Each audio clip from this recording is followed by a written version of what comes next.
Hi Lindy, welcome to my very tidy office. As you can you see how lovely and tidy it is? All the papers everywhere.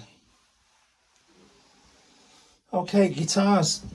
All right, so this is my Epiphone acoustic guitar. This is the newest one, I think. I got this last year when we were rehearsing for the reunion gig. I needed a new acoustic because the one that I had was tinny and horrible. So I went out with Keone, Emily's boyfriend, because he was going to buy an acoustic, and we went to this place in Salford, and he got one exactly like this, except it was beautiful blonde wood colour. And I didn't go with any intention of buying a guitar, but the one on the wall next to it was exactly the same, but this one, which is in black. And yeah, I just bought it on a whim, really, which is good if you can do it. But it's a lovely guitar, and it's the one that I used on that track, Forever Blue, which is on the website as well. Okay, this dusty guitar here, I think it's called a Warwick bass guitar, 4 strings.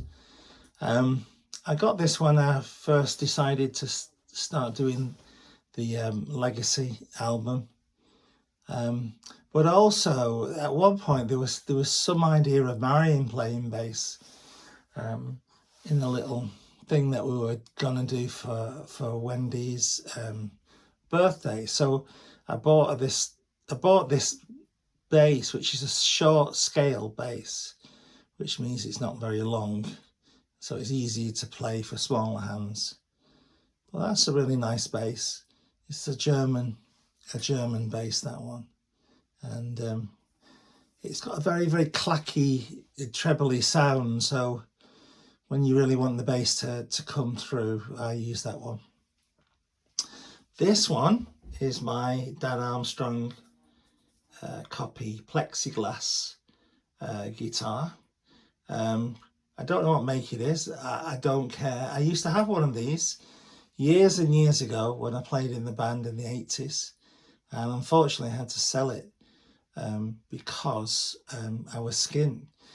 So years and years later, I saw one being advertised on eBay, I think. I went all the way down to Bloomsbury in London to get it, and I bought it off a guy who played guitar for Grace Jones. Remember Grace Jones?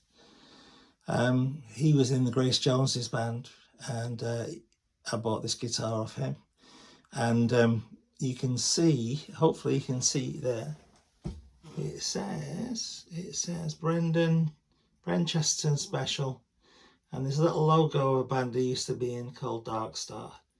And my friend Mel made me that with a laser cutter, I think it was.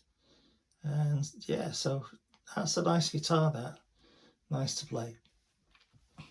Here's another bass. This is my Epiphone Thunderbird. Okay, can I say about this one?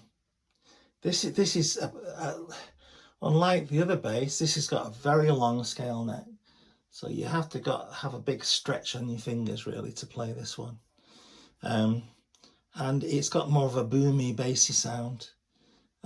So I use it on the boomy, bassy sounding tracks. If I want that sort of very deep sound, I'll use this one.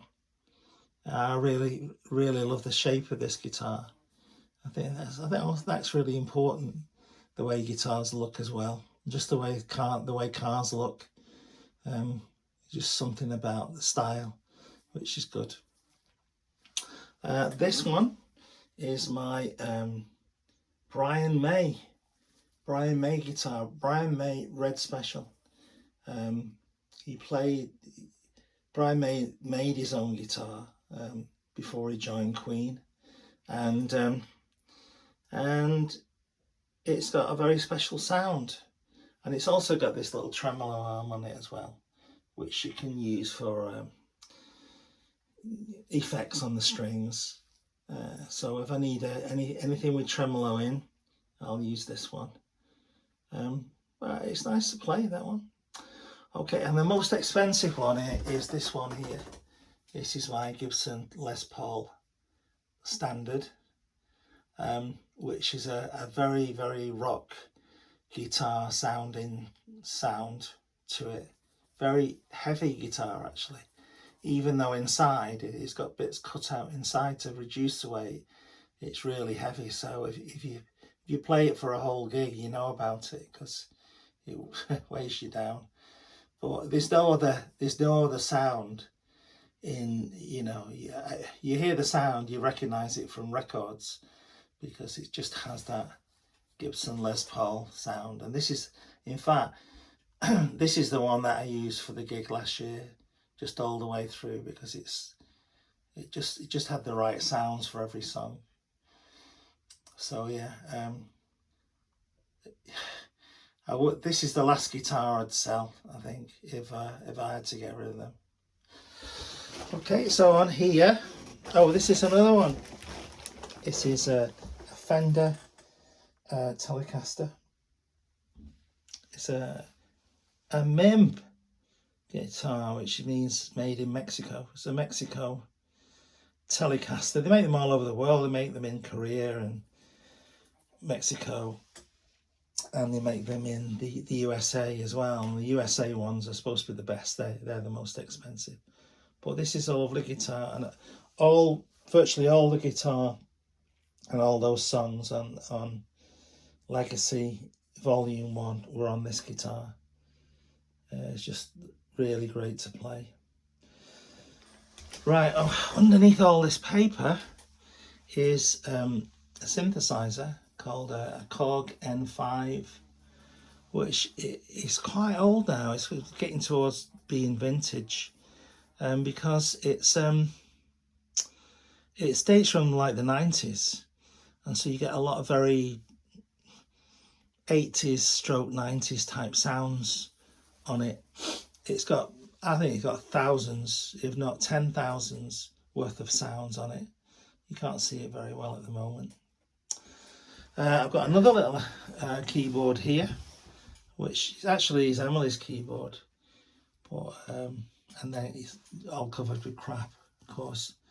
And that is, it doesn't matter what the sounds are on there, because the computer can just change the sound anyway. So this is just like it's just to get the notes into the computer.